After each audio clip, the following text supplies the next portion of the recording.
My name is Phil Larson. I coordinate veteran and military services at the University of Michigan, Ann Arbor. You are joining us during Veterans Week. And so thank you for joining in and listening. This is a panel we've been excited to have, and we've been talking about bringing for a few months now.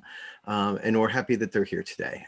This is a very important story to tell about military families and military going through trauma, going through injury, and listening and hearing their stories is exceptionally important to us. So I want to introduce our panelists today. We have Stephanie Howard, who is the director of the film, and we have Micah and Linzi Andersen, who are featured in the film and will be telling their story today too as well. So I want to start with Stephanie, and please tell us a little bit about the film, why you made it, how you made it, and things that you learned from it. All right, so all those questions. All right,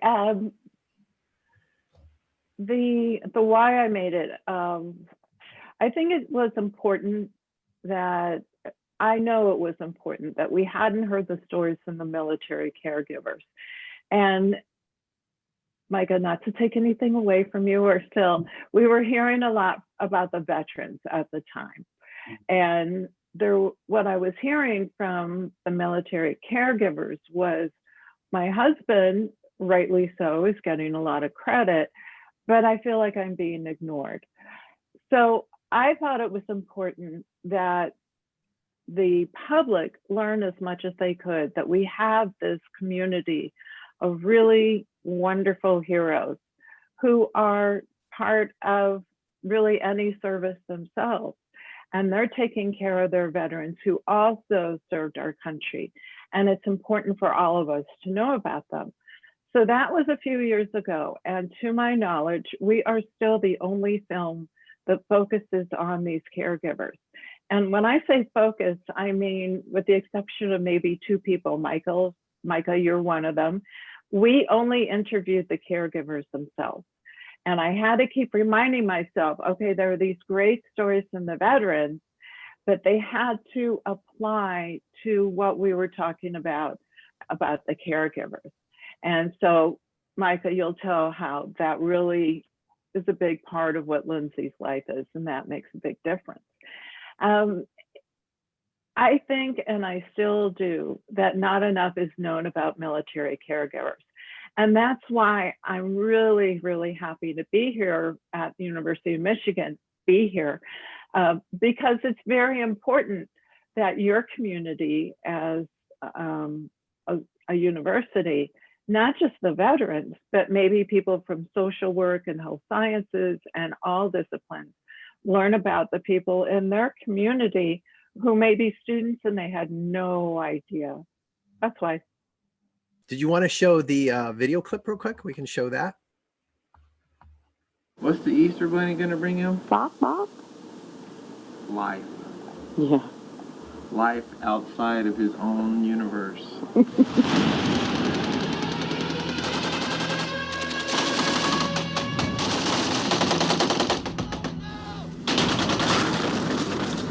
He looked like a spaghetti bowl. He had IVs everywhere. They told us that they brought us there to say goodbye because they didn't think that he was coming home. I drove over a bomb. That's just the easiest way for me to explain it. And it came through, hit my right leg, went into the engine, and then caught all the engine fluids on fire. He was depressed. He was angry. He didn't feel like a whole person. I think the expectations put on a caregiver, nobody understands what they're asking them to do. It's really hard being married to someone who you didn't marry to begin with, but I made those vows for a reason. It bothers me that I can't make his problems better and I can't do it all. I think that you're not dealing with somebody wounded and a caregiver. You're dealing with two wounded people.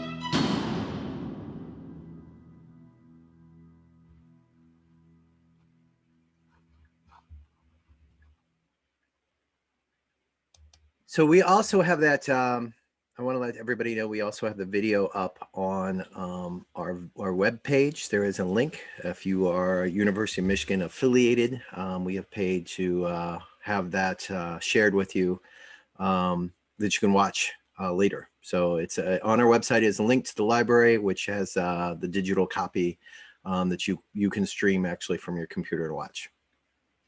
So do you want to talk a little bit about more about the trailer, about what we just saw? Sorry, it was a little much. We should have put kind of a warning in front of that. Yeah. But do you want to talk a little bit about kind of what it is like to make a film like this and talk about a subject matter like this? Yeah, we should have said something about triggers. Sometimes I forget until we start watching it. And Mike, I think of you. I watch that and I'm going, oh no, that's fine. I think that, what was your question? Some of the most difficult things, some of the most interesting things. I really think that as a documentarian, as a filmmaker, some of the most interesting things I had to learn is that I became friends with the people I was interviewing. We had this personal relationship. I was surprised because I come from a news background where we are sort of interviewing people at arm's length. And we don't have the opportunity to know the people we're working with that well. We come in, we do an interview, 20 minutes later, we're gone. But for example, with Linzi, we went and spent time with them 2 times, a couple of years apart.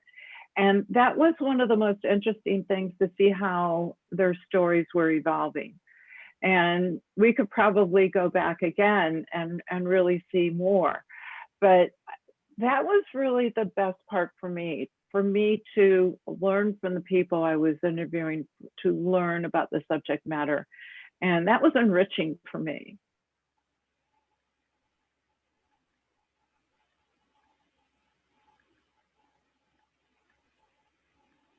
Well, Susan just put up on chat the link to the video if you want to watch it. It's actually a link to our website, and then the video is down on the Thursday listing. How was it? You talked a little bit about the journalism separation and getting to know people. How hard was that for you to navigate the personal versus the documenter part of this? Well, part of it was, Linzi, you and I spoke on the phone a number of times before I came to visit you. So I knew a lot about, not everything, but I knew a fair amount. You knew about me. Generally, in a news situation, we don't have that kind of time. So that was rewarding to be able to do that.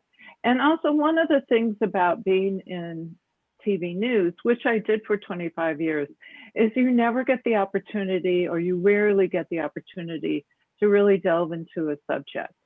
And maybe, for example, I had a 3-part series, but it always seemed like it wasn't enough.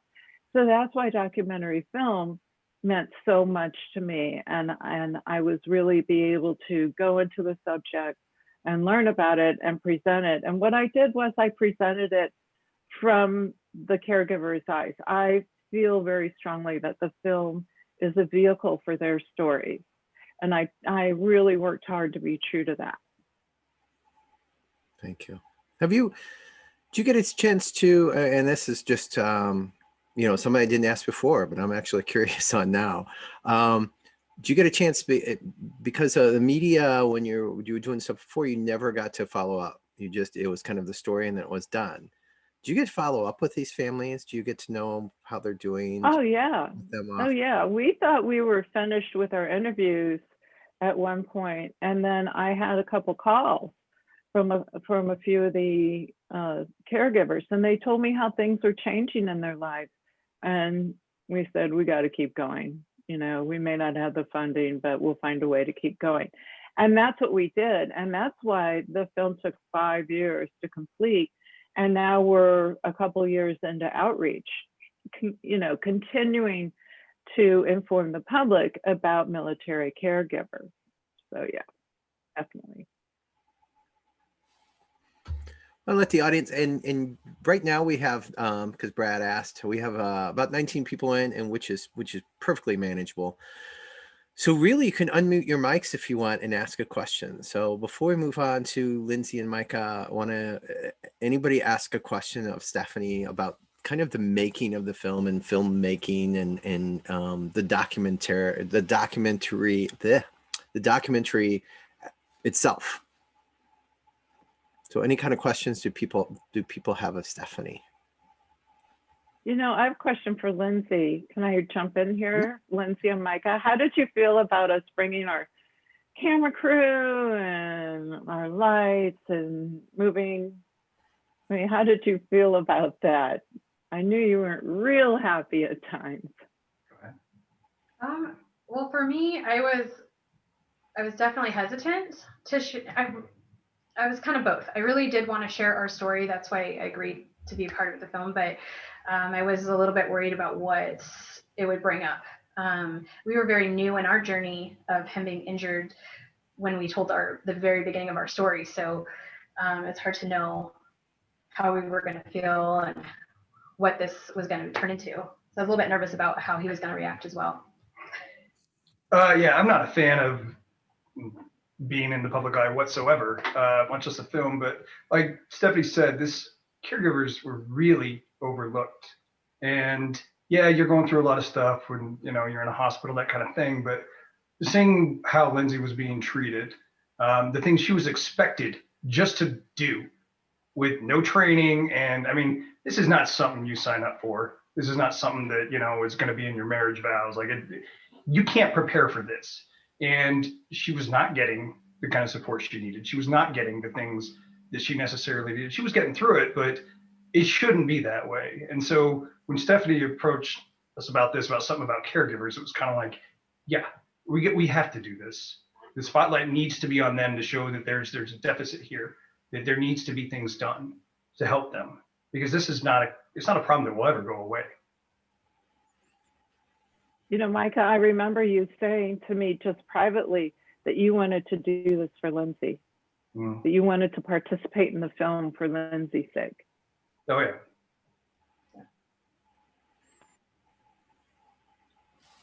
I think there's a question. I have a question for Linzi. Linzi, what did you learn about yourself as you participated in this process? For me, I think sharing my story is very important. I've learned that, I felt very much alone in the very early days of him being injured. And I think the more I told my story, the more I was able to connect with other people and kind of learn from them as well. You can sit here and say, it's just me and I'm going through this, but I've been able to reach out to so many people and have them, it kind of goes both ways where I've learned from them as well. So, and that I'm stronger than I thought I was. Going through this whole experience, I didn't really know how I would react if somebody would have asked me, if this is going to happen, how would you react? And you don't think I couldn't do this, but I've been able to really surprise myself, I think. So. Thank you.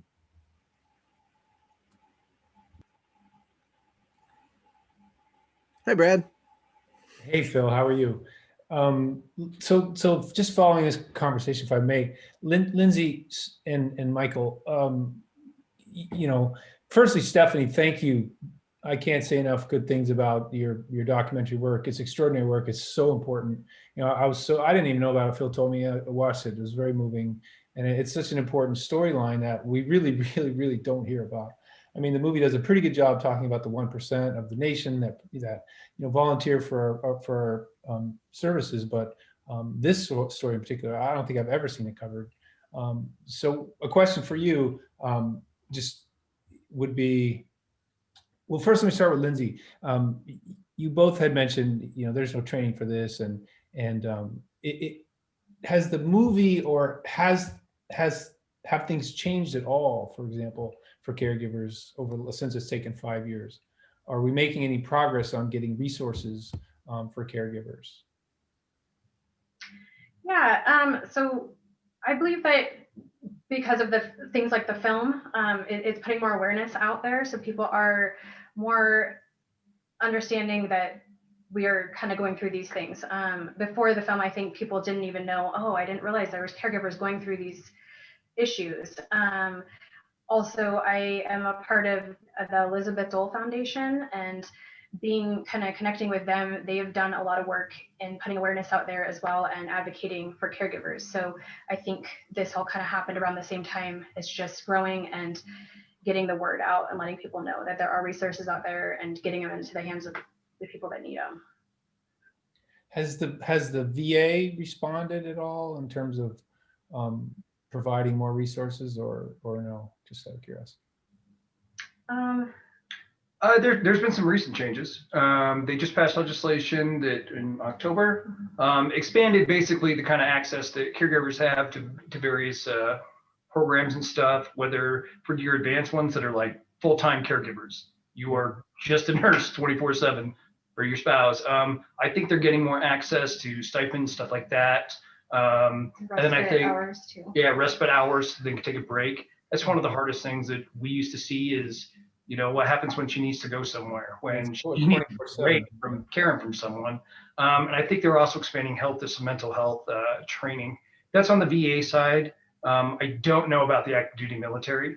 I would say the VA side is changing dramatically because there's a huge need and it's become very obvious. Yeah. Well, that's great. I mean, I'm a big fan of good. I'm sorry, go ahead.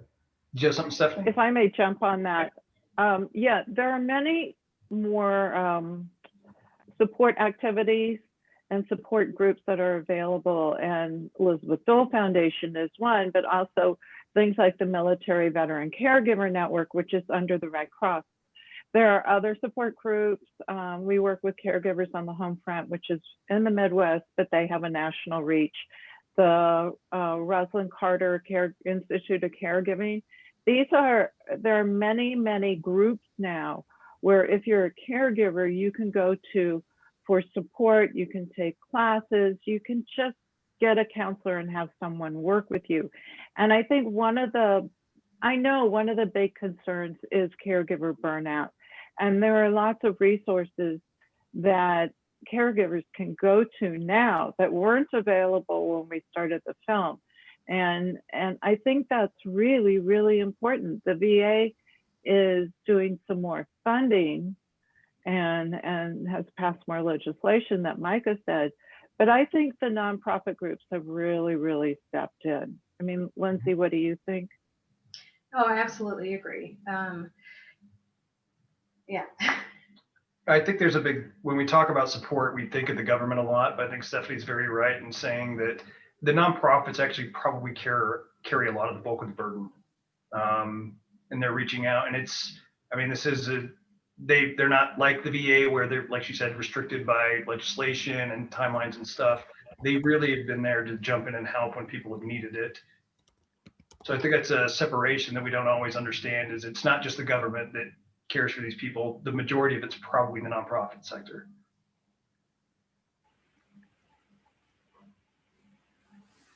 Cool. I wanted to switch over and let you tell your story and just talk about kind of that with our pictures. Is that okay? Oh, yeah. Okay. Well, our story, I mean, the story of Micah being injured and my caregiving journey, I guess, it began on June 1st, 2013. That day was very memorable to me, even before I got the phone call that changed our lives forever. I was 1 month postpartum, just having a baby. So it was very navigating being a new mom, and he was deployed and I was living with my parents trying to juggle like, how do you do this first time mom by myself? And it was like the first day I feel like that I felt really good about being a new mom, and it was just like, I got this, and I just remember that. And we had a really fun day that day, and then I got this phone call, and I had been taking a nap, and I remember looking at the numbers thinking it was from El Paso, and that's where we had been stationed out of. And it kind of was just, in a kind of a grog of like, why is El Paso calling me? And didn't even think anything of it until, the guy said, this is the commanding officer. We're calling to let you know your husband was injured. He's okay, but it's serious. And it kind of just took me by surprise because we had a lot of conversations about him being deployed, and I don't think we had a lot of conversations about him being injured or how that would look. So I don't think it really registered to me like what was happening just yet. And then the next thing that he said was he lost his legs, but we'll let you know more information later. And it was a very quick phone call. And it left me very confused. And I don't even think yeah. At the time it was, I didn't really know what to think. I was just kind of waiting for more information, and I had no idea what more injuries he had, what happened. And then the next couple of weeks were kind of a blur of phone calls, kind of giving me more information. They were trying to get him stable enough to get him to Germany. So there was a couple of days where he was just in the Kandahar hospital, just kind of getting to the next step so we could get him to Germany. And so for me, it was like taking every minute by minute and piece of information and like, okay, we just need to get to the next thing. We got to Germany, and he was going through some fungal infections after, getting stable enough to get there. They realized that he was having these fungal infections that were worse than anything they'd ever seen. They didn't know what was happening.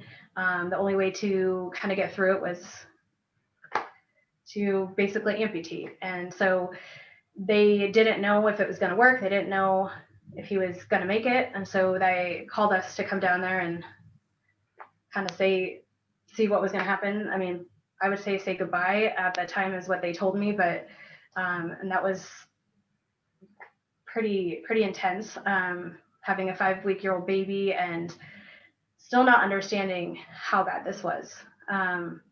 So just getting to Germany was like just the very beginning of our journey. And then once we got there, it kind of just, evolved to, we need to get him to Texas. If we get him to Texas, we can save his life, we hope.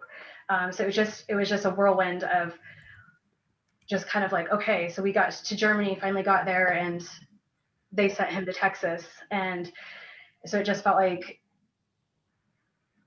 we were very disconnected for a couple weeks until we got there. So I don't know, like when my caregiving journey started. I mean, I think it started when all this happened. But I learned like every day so much about, how to navigate these things. And I had to be his voice. He was in a coma for a couple weeks. So having to advocate for him and what was best for his health and everything from just the minute I got, to Germany was, well, even on the phone, I guess, even on the phone calls. So I don't think I was prepared for any of that. And like mentally, having just had our baby, I think there was a lot of struggle there for me trying to figure out who needs me and how I can help everybody.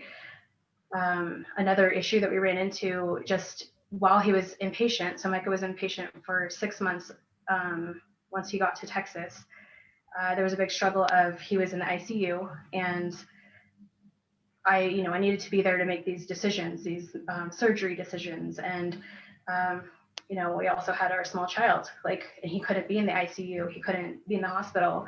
So there was a big challenge of, again, I need to be with Micah. I need to be with my family. Like, how do we do this? And how do we navigate this? And we were very thankful that we were able to have family members fly in and kind of help out. We were living in a Fisher house at the time, which, if you're not familiar with, is an amazing organization that houses military families. And it was amazing to have a place so close to the hospital to, be able to walk to, so I could see Micah when, I had a chance. But just kind of managing all this over 6 months, it was a kind of a blur, and it was obviously a lot of emotions of what, every day, like what are we doing now? What's happening next? his journey was kind of a roller coaster of injuries and things, like one step forward, two steps back. So for me, as new to all this, it was a lot. And then I think, just kind of getting through that. And then it was the next step of getting him out of the hospital. That kind of changed everything of how, like what I thought a caregiver was, and then what I actually, the responsibilities I took on as soon as he got out of the hospital and getting our house ready for a wheelchair accessible house. We didn't have a vehicle that could, he could ride in. He didn't know if he could transfer into the car by himself. What am I, like, I had a lot of questions in my head and fears of how am I going to do all this? And I mean, at the time, I felt very alone and like I was by myself, because even though we had family members in and out, they were kind of in and out. They weren't going to be there every day, helping me. And so I had to figure it out and take it all on. And slowly I started meeting other people that had injured warriors as well. So I feel like that started, helped me to kind of connect and understand I wasn't alone. But I think just taking it day by day, and it was hard. So I don't know. Yeah. The picture you're seeing here is actually while I was in my first hospitalization. Initially I was in for 6 months. We probably spent another almost 2 years in the hospital in the next 4 years, just due to a variety of surgeries. But you can see here, it's one of the only times they were actually able to bring our son Jay, who is Lindsay just talked about, was actually able to meet me. Technically, I was in isolation precautions, which everyone with COVID now is pretty, aware of. But back then, most people weren't aware. You couldn't bring children around sick people, especially in the burn units and such. Just the risk of infection is so incredibly high. Luckily, the people in the hospital there found a hallway where it technically wasn't inside. So they would bring Jay to meet and Lindsay to meet me there. So that's what you're seeing in that picture right there, is one of the few times I was actually able to see him. That was the very first time. And I wasn't able to see him when he was born or anything like that. Just the way Afghanistan was kind of winding down. No one was going home for any reason. Just because the stuff was about to kind of close down, the combat operation. So it meant a lot to me when I was in the hospital getting able to see him. You're a new dad. You don't really want to screw it up right at the start. So it meant a lot to me. But that's the picture you're seeing here. I think some of the stuff Lindsay's kind of glossing over, not really explaining, is like when I got home from the hospital, one of the things wasn't just figuring out if the house was wheelchair accessible. She had a couple of hours of wound care every day she had to do, changing bandages, dressing, stuff like that.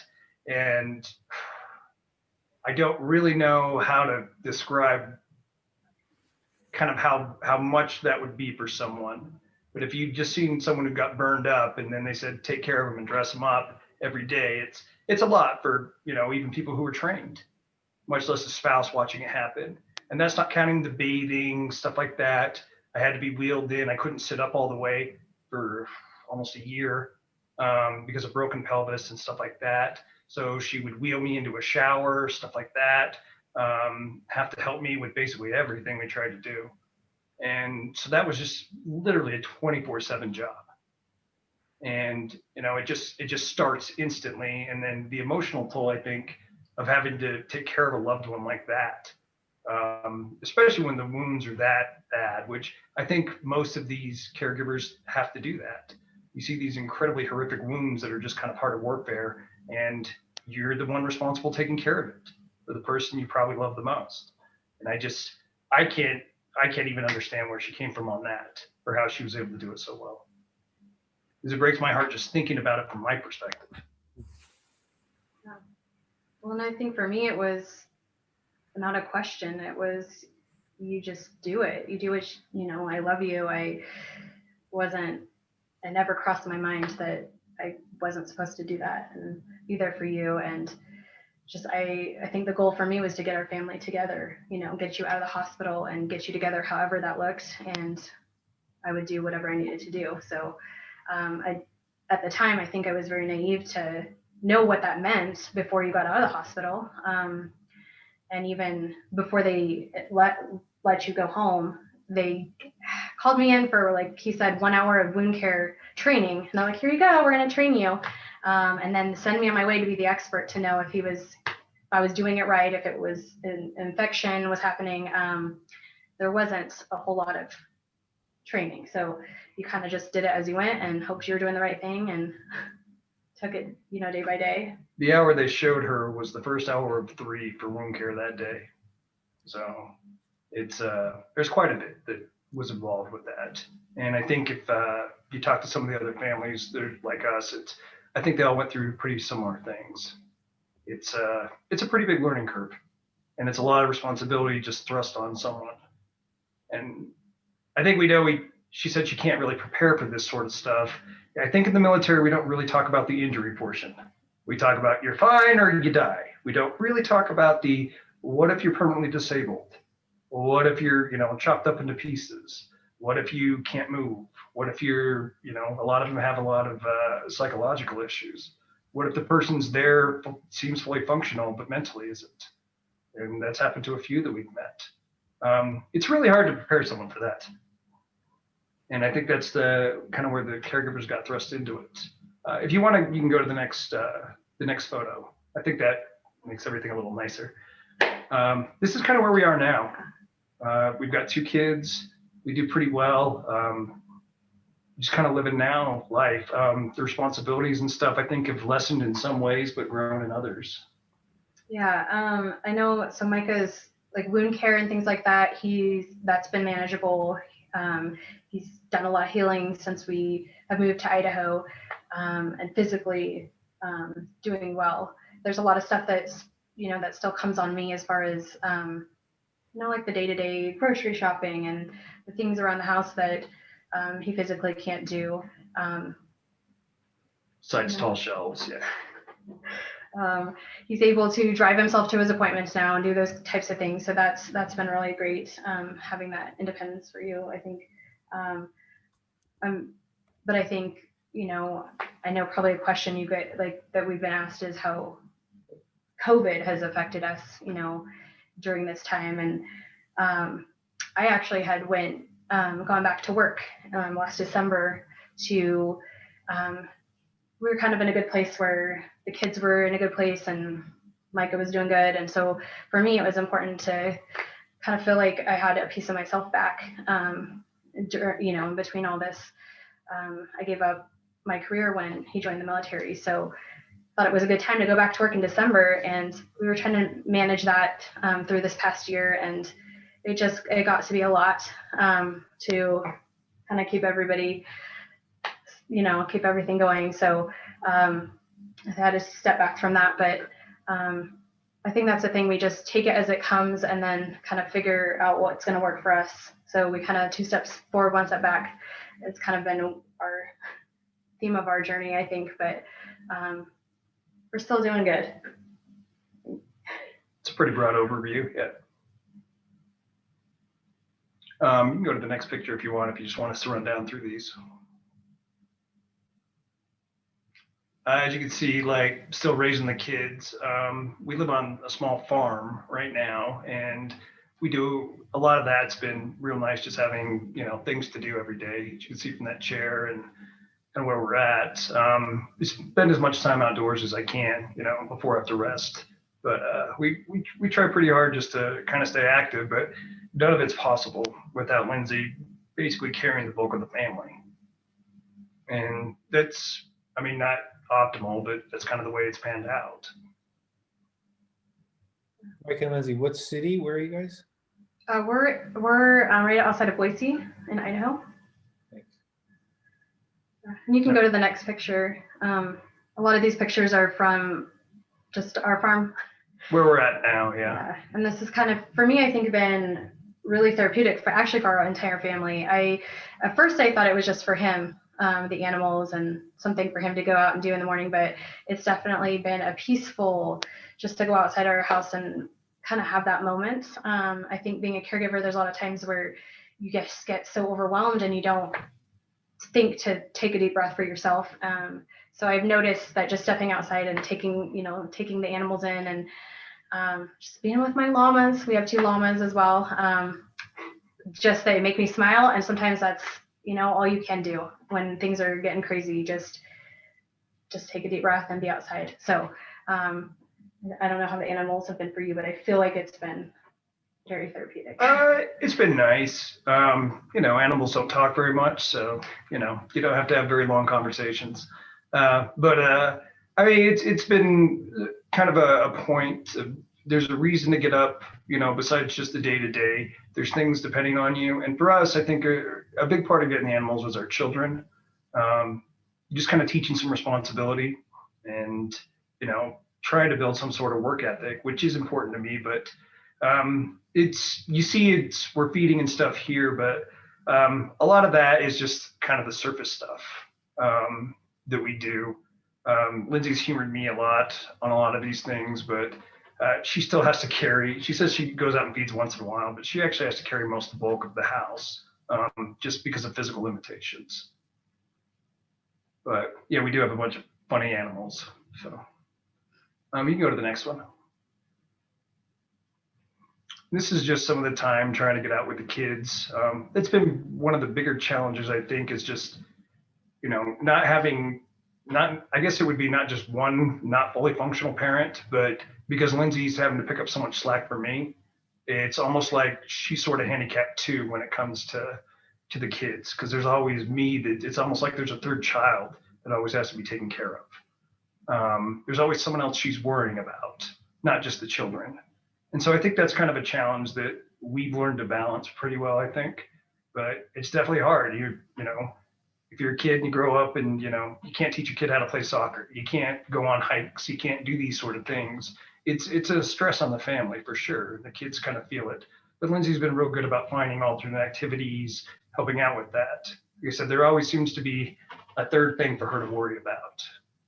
Yeah. Well, I just always want to make sure before I make any move or sign up for anything, or when I decided to go back to work, I couldn't mentally do it until I knew everybody was okay, that Micah had time to rest during the day, so our smallest child was in daycare, and it was like it's always a peace of mind thing for me. And I think that's been like one of the harder things for me, is I never feel like, especially when we were in Texas, it was always something else would happen. As soon as we got to a good place, he was in a surgery again, or he was on bed rest for 6 weeks, or so I always kind of feel like that anxiety is still there, and I'm trying to plan for the worst, but still trying to enjoy the time we have together and kind of be in the moment too. So I think that's kind of the hardest thing, is you never feel like everything's okay, even if it kind of is. So, and we don't know what the future holds either. Like, I think we feel like we're in a good place right now, physically, your health and everything, but I always worry about what happens if I get sick or something happens to me. Like, how is he going to handle things? So that worry never goes away either. So pictures like these of just us enjoying our time together and being silly, those mean the most to me. Just having us together and happy. Yeah. So, you can go to the next picture.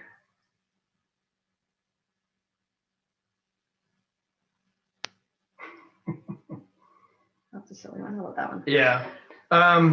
So I don't actually wear prosthetics. If you look at in the film. That one's in the film too.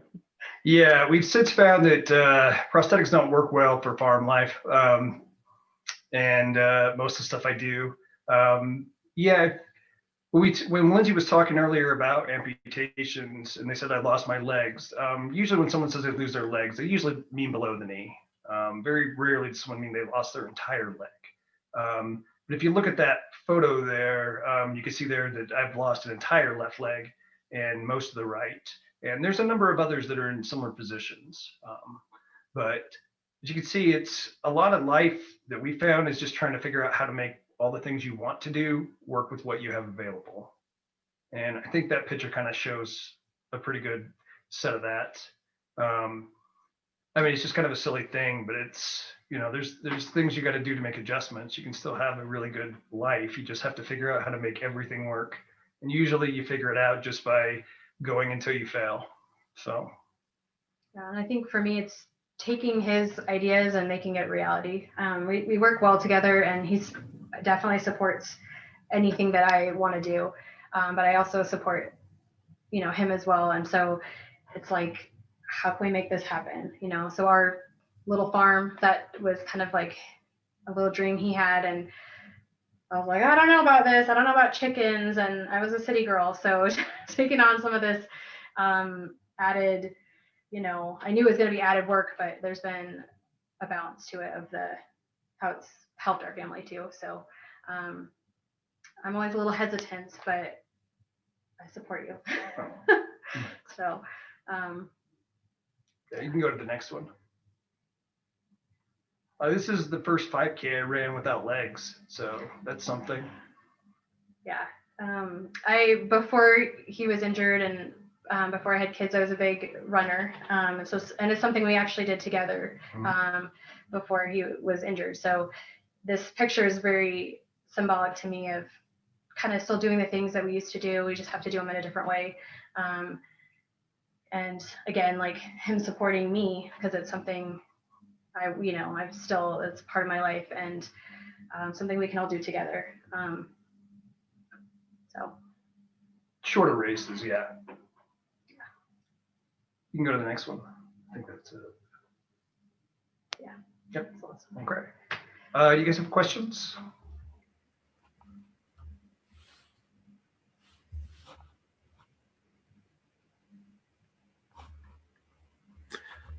I do actually, and it relates to the first part that you talked about. When was Linzi? You talked about kind of making these decisions alone, and I'm struck with the thing of marriage. Being married myself, of my wife and I make these decisions together.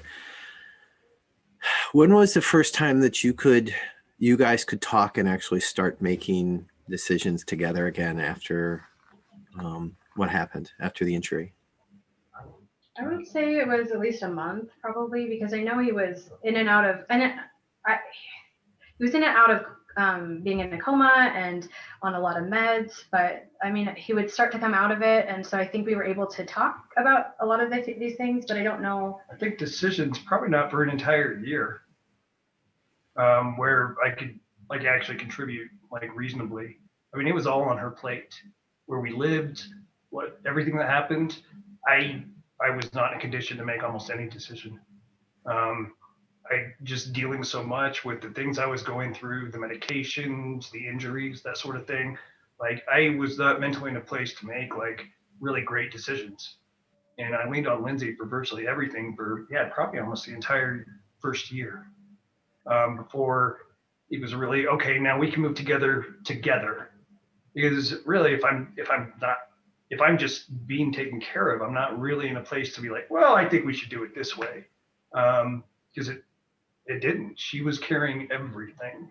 So I think probably an entire year before, we could start doing things together, at least from my viewpoint. Yeah. I had a question here too on the chat, and certainly folks can either chime in or put questions on chat. They asked about your kids and how do you think your children are dealing with or think of, or what do you guys talk about as far as is both the injury, but your situation now and kind of where you guys are now and everything involved with that. How are your kids fitting into this, or how are they coping, or what do they talk about? What questions do they ask? For me, I feel like this is all they've ever known in a way. So, I mean, Jay was 5 weeks old, when this happened. So he never knew a dad with legs. It's, and Ezra as well, just, this is all kind of like their normal life. I think sometimes it hits when we have friends come over or somebody, we're out in public and people go, oh, where are your legs? It kind of hits us like, oh yeah, this isn't normal. This is our normal, but this isn't, so I don't know how it's affect our kids at this point, because I think they're just starting to realize that it's different for other people. And we've talked to them a little bit. Yeah, at about 3 years old, both of them, they're 7 and 4 right now, but about 3 years old, both of them, in their own ways, kind of came to realize that there was something different there, very much different. The oldest one, he kept asking, where are your legs? I'm like, well, I don't know. They're in Afghanistan somewhere. And he was dead set, well, we have to go get them because you clearly don't like being in a wheelchair, so we need to go get them. I said, well, no, it's really hilly and there's some not nice people there. And he said, that's fine, I'll pull you. I said, okay, I still don't think that's going to get the legs back. But he was very adamant for quite a while that that's probably what we should be doing instead of you just being in a wheelchair. You know, they're not the best on, you know, how biologically things work. And the youngest one, I mean, this is just a year ago, he kept saying, Dad, why don't we go to the foot store and get you some new feet? It's like, well, I don't think they actually have those. He's like, are you sure? Because you could go get new feet. I'm like, well, it's a good thought, but, you know, and he kind of eventually realized, yeah, no, they don't sell feet like that. But both of them realized that there was something different, something that wasn't normal. And they can see the struggle that, you know, we have with it. The struggle for me to get in and out of places. If I can't do something that bothers me, I'll try and figure out some crazy way to do it. And then Linzi has to come and say, no, you're going to hurt yourself, stop. But well, and I think our kids have had to step up a lot quicker too. Even Jay, even though he's only 7, there's a lot of stuff he has to help Micah with physically. You know, it's kind of like Jay's his legs when they're out with the animals, and I feel like they've had to grow up a little bit faster than other kids, just in that sense.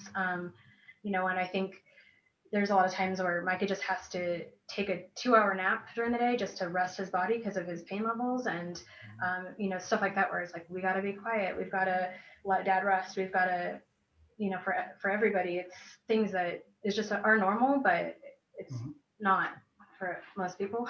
So I think they've had to take on a lot of that, and I don't even think we've realized that. Yeah, so. It's not normal to them, but they realize that not everyone's going through the same stuff.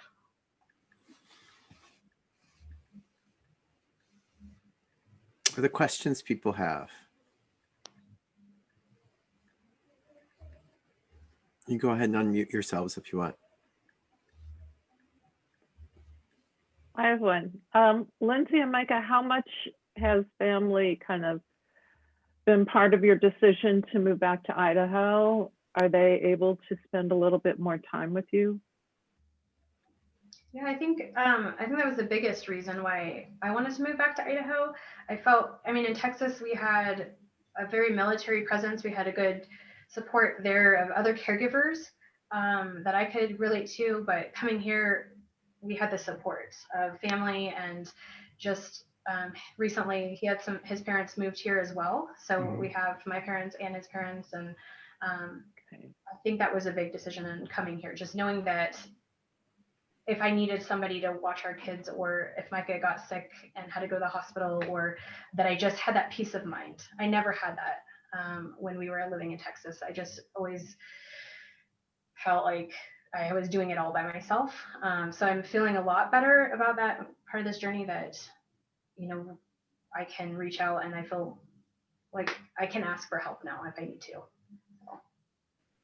Yeah. How are you doing during COVID as far as the kids and kind of staying within your bubble? Has that been a little more unusual? So I'm technically high risk.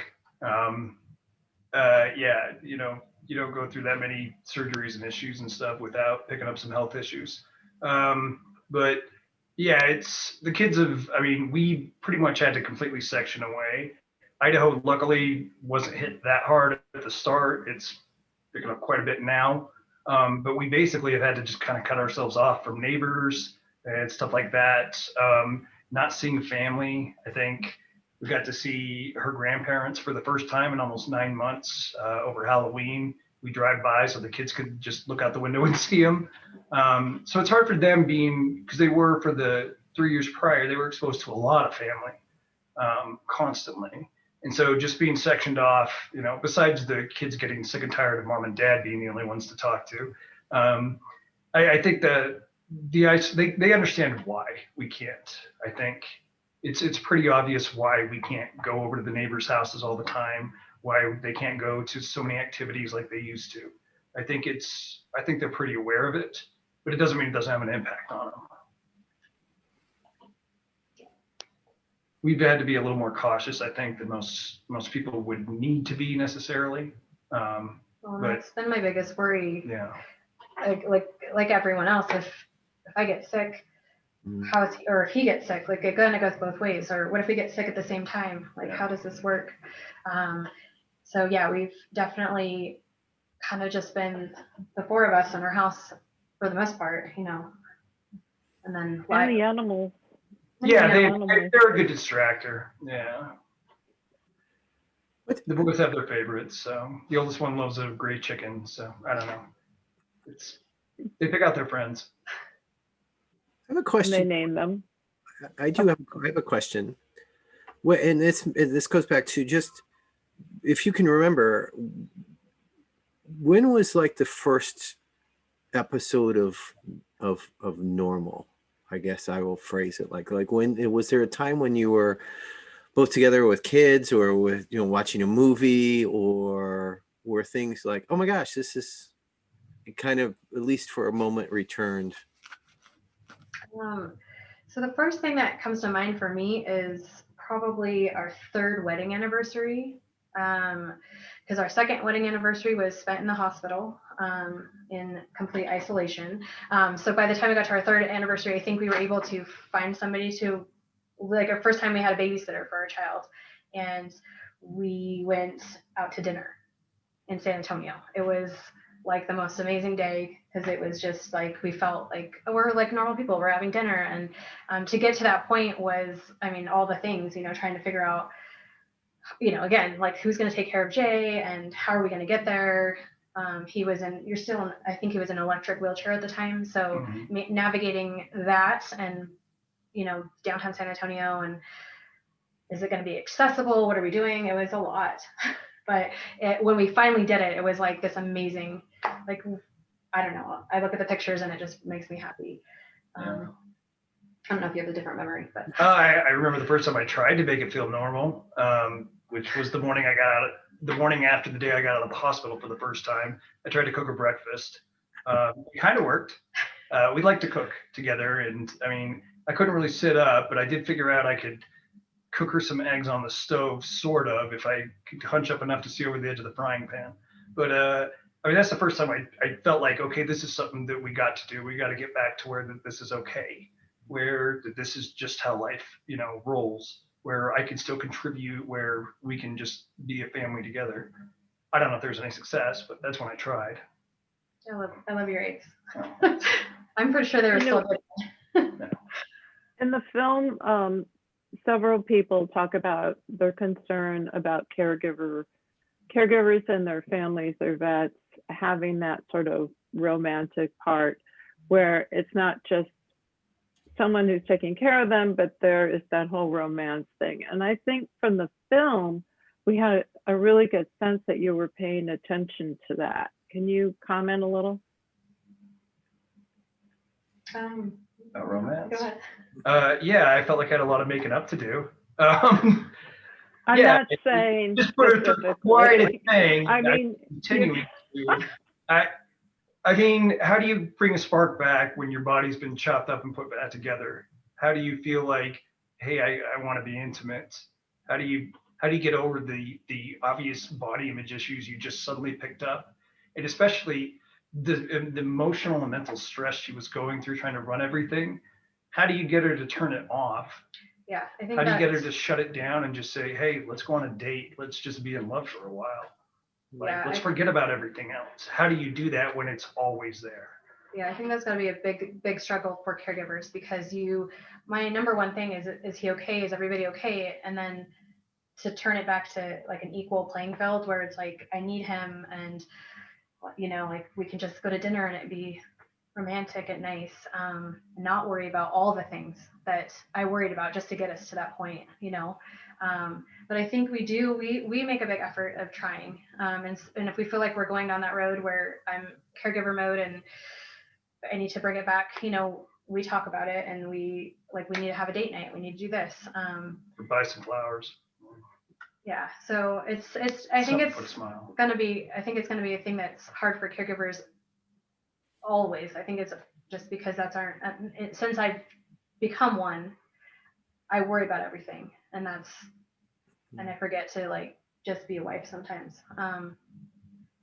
And I think moms also feel that way once you have a kid too. So adding that on top of it being a mom and a caregiver now, it's like, oh my gosh, I have to like still remember like what when we met, what made us fall in love and all those things. So but I think it's something we do work on. Yeah. We try. I saw a chat comment. Who was that directed to? Question? Was what does it mean to be part of the military? Yeah, I think both of you. Just I think really like I think it's a question of what you know now. What would you say to your sons if they said, "Hey, Dad, I've got two boys too, and about the same age, but a different age. I got a 12 and a 9-year-old. So when you're talking about their age there, I'm like, yeah, I got those two little guys. What would you say if your son comes and says, Dad, I want, in 15 years, says, Dad, I'm thinking about joining the military? I'd ask him why at first. I mean, if he's got good reasons for it, or just, hey, I want to be a big tough guy, go do some crazy stuff. Yeah, just there's some risks there, like death or maiming, stuff like that, obviously. But that's kind of their decision. I mean, they're 18. They're 18. If that's the path they want to take, I don't think the military service is bad. I just think you need to be aware that there's some consequences that can happen. We don't like to think about them, but they need to be aware of them. So if they want to enlist, I might say, hey, you should maybe try and go to college and be an officer. But I was enlisted and officer, so both is fine. Well, and I think that question hits me a lot harder just now that what we've been through. I definitely am so proud of your service and everything that I'm obviously support the military, so I wouldn't ever want to tell them not to do that. But I think for what we've been through, I think just being a military spouse too, not even just being a caregiver, there's just so much that I've learned along this journey that it's harder than anybody will ever tell you. So there's just things to think about in different parts, moving around a lot, being kind of lonely as a spouse, I guess. But being in the military, there's also such a great reward as well. So I would definitely just want to talk about all the things and kind of see why, like you said, why do you want to do this? And obviously I would support my kids. So whatever they want to do. Yeah, as a caveat, they'll be young males. I'm pretty sure they're not going to listen very well anyway. What? Let me see if we got another one. I have a question too for you all. Okay. Okay. What? We work in a lot of the folks here work in the university setting, or around the university setting. What would you or work in we might have some medical folks here too as well. I know Brad works with Fisher House. What can we do as a community, either college or off college, to help support military families and caregivers? I think like what you guys are doing right now, showing this film and bringing, helping us bring awareness that this is out there, that people, are going through these kind of things. And I think that's step one. Because I know for me, sometimes it's just that acknowledgement. I know he gets a lot of acknowledgement, which he should for his service and things, but there's a lot of hard days I've had. And when people have said, thank you for your service or for being there for him, it's like, oh my gosh, thank you. It's just kind of feeling like I'm not invisible. And I think that's kind of where Stephanie, her idea for this film, it's like, there's another part to this story. And I don't need to be thanked, but it definitely makes it feel like, wow, okay. Like, not being thanked, it's being acknowledged. Acknowledged, yeah. For me, I would say I've been in college twice after being enlisted and after being an officer, and I can tell you just from where we're at, the awareness of veterans is a lot more. There are tons of veterans. I'm sure there's tons at University of Michigan. I'm sure you guys have tons there, though they may not say it. The GI Bill is just way too good to pass up. It really helps. It helped my grandfather get his first degree and his master's. I mean, after Korea. So it's been working for a really long time. But I think the acknowledgement and the understanding of vets, because a lot of them, especially with all the, the years of conflict we've had, a lot of them come back with a lot of issues. And I feel now I just finished another bachelor's in December, and I feel like people are a lot more aware of it. They're a lot more accommodating. I didn't end up with any like mental health issues, but I know a ton do. And I think that people are a lot more understanding of that now. When that surly guy in the corner makes an outrageous remark, they, you just kind of let it slide instead of looking aside. But I mean, that's how a lot of it is. I think just the awareness that they're all around you already. They're already there. And then I think a way that it could improve is also the understanding that they're not always young.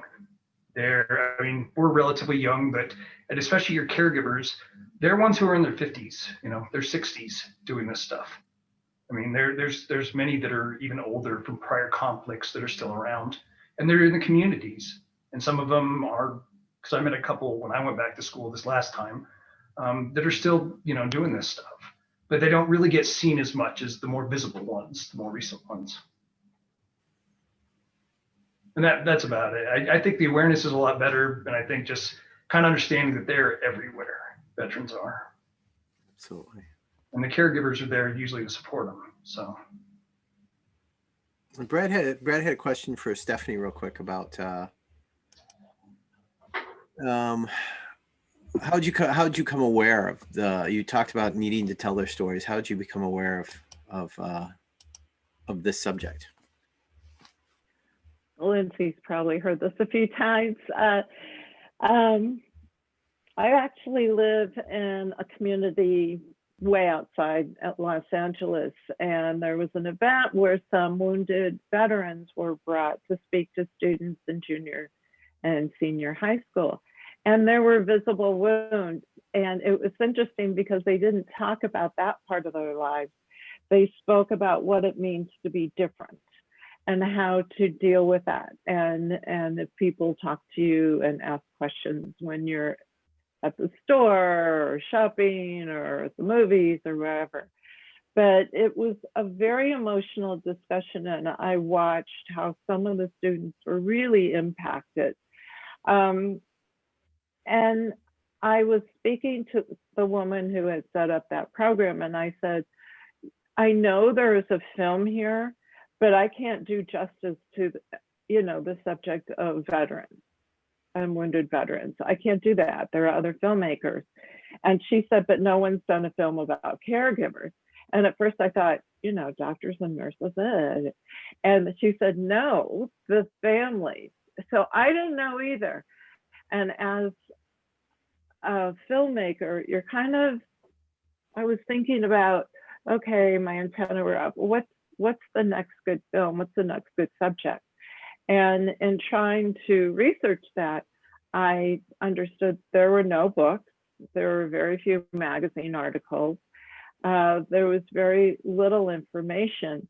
And what I started out doing is I would be on Facebook, and I would see that there were just some caregivers who got together, and they were talking in the middle of the night because they were up in the middle of the night and couldn't get back to sleep. And it was just kind of loose. They were sort of loosely together as a group. And I would ask the administrator, okay, this is what I'm doing. I'm just wanted to be here doing research. I'm not going to intrude. And that's how it started. But I'm talking about this because really it shows that people didn't know about caregivers, and like what Micah just said and Linzi has discussed, a lot of people still don't.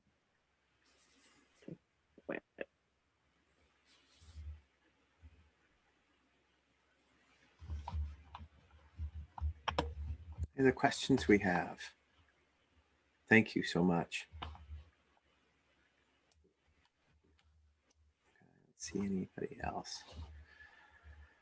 Well, I do want to say, I want to thank you all for being here today. Micah and Linzi, especially, again, I said it on our conversation before, for both of you, thank you for your service and thank you for what you've done. And thank you for being here and sharing your story, most importantly. And I found a lot of inspiration. I hope you two realize just how well you guys do on camera as far as like interacting with each other. So I just want to say it's really nice to watch. You know, two folks really talk to each other and get along, and just your interactions is just inspiring. And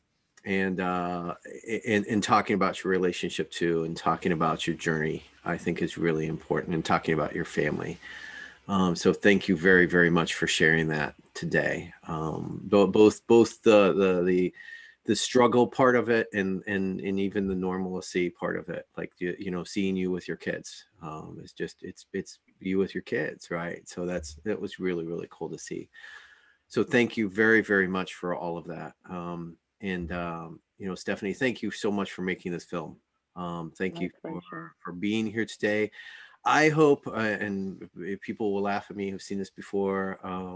You know, I have two plugs to do. First is purely personal. I hope we can do this again next year. I'd love to invite you to campus and have you come to Ann Arbor. I wish it were, I wish I could promise it's as beautiful next year as it is today, because this is the nicest Veterans Week I have ever had at U of M as far as weather-wise, but we'll still get you to Ann Arbor. And it would just love to have you come and join us and talk about this and show the film and really discuss this, so we can actually show the film on a screen and have you guys here in person. So thank you very, very much for doing it. Any other final questions? Oh, there's one other thing I wanted to share. Brad, if you would share just your website. Brad hasn't mentioned, he's too humble to talk about this, but Brad Chick is the reason we have a Fisher House in Ann Arbor. So how many years ago? 5 years ago, was it? Yeah, firstly, that's not true. It was a team effort. Phil was a big part of that. Yeah, he's the man. It started though actually with another cause that is near and dear to both Phil and my hearts. And if you Google stories of service, we set out 60 years ago, I think, to really lift up the varied stories of all our veterans, a lot of which, as Mike said, are hidden. You know, that they just don't get shared, and they're so diverse and they're so important. And you know, for the people who serve, we need to honor those people, and we need to hear those stories, and that's kind of how it started. And this is certainly a story. We didn't really address it directly, but it's, you know, we did have a triple amputee as a storyteller, and his sister who has been heavily involved in his care, and in fact, you know, Stephanie, you mentioned the healthcare providers a little bit. She was so inspired by the surgeon down at Brooke Army Medical Center. He had 33 surgeries in 30 days, and he literally saved her brother's life. And so she was going to be a police officer. She just stopped, went to college at age 31, 32, took all the science and dedicated herself to medicine because she was just so inspired by this position. And she's here at the University of Michigan Med School on a Tillman scholarship. So all expenses paid. Fabulous story. But again, it's these kind of stories that we all collectively need to lift up. And thank you, Linzi and Mike, again, for sharing your story. Really appreciate it. So if Brad, you want to share just a link to the Fisher House Michigan website. But just, it was, you know, started as a dream and started as saying we need one here. Brad has helped make, you know, central point in making that happen for the state of Michigan. The first one we've had actually in the state, Fisher House, was because of Brad's and other people's efforts. So just want to give a shout out for that too, since you mentioned Fisher House was a big part of your guys' journey. Yeah. So again, any final words do we have from our panelists? You know, I just wanted to say one thing. I hope you don't hear my dog barking in the background. I'm muting my, sorry. Yeah, there he goes. Our film was about a positive message. It was really, really important that it wasn't, oh, these poor people. It was important that we were positive and that we showed the resilience of these caregivers. And Linzi and Micah show that. You know, they've told us that here. They show that in the film, and they're a great example. Thank you. Thank you. Thanks. I'm going to show the film in my class. Oh, thanks. That's wonderful. Thank you. Yeah. What class do you teach? Well, I have a class on war and gender and violence and, you know, things of that nature. So it's a 200 level course, undergraduate course, and it has about 70 or 80 students. So I'm sure they will really appreciate it. The length of the film is good too, because the class is an hour and a half. So show the film and then they can discuss the film afterwards. So yeah, anyway, I'm looking forward to showing it. So thank you so much. Thank you so It much. was really nice. Yeah. You're welcome. And, you know, I'll give this pitch. The university has purchased an educational license for the film. So anyone affiliated with University of Michigan can contact the library. And if you're a professor, they will arrange for you to show that virtually. There's a physical copy there for when we get past COVID, and then also a digital copy. So anyone really, you know, within the restrictions of whatever the library does, can view the film if they haven't already. Yeah. Yes. Okay. Bye. Thank you. Thank you. All right, everybody. Again, thank you very much for our folks who are watching this, for being here today. We have another day and a half of Veterans Week activities to show you. We also, I definitely want to thank our panelists, Stephanie, Micah, and Linzi for being here today. Thank you so much for just a lot of inspiration and being very, very forthright and thoughtful about our discussion. And I know we've all learned a lot today, and we're all inspired by your story. And I wish you just the best of luck on your journey going forward, and you and your family and your two beautiful boys. And good luck with all the pets and all the animals. You're in a little menagerie, so you know, have fun with the turkeys and the llamas and the chickens. So definitely thank you so much. I can't thank you enough for being here today, and I hope we talk soon and talk further. I appreciate it. Thank you. Phil, thanks for having me on. It's great. Thanks for sharing the film. No, thank you very, very much. I can't thank you all enough. This has been one of our probably our most enlightening and thought-provoking discussions we've had all week. And so very, very much. And I am committed to having you back. Thank you. Thank you. Bye-bye. Bye. Thank you, Phil.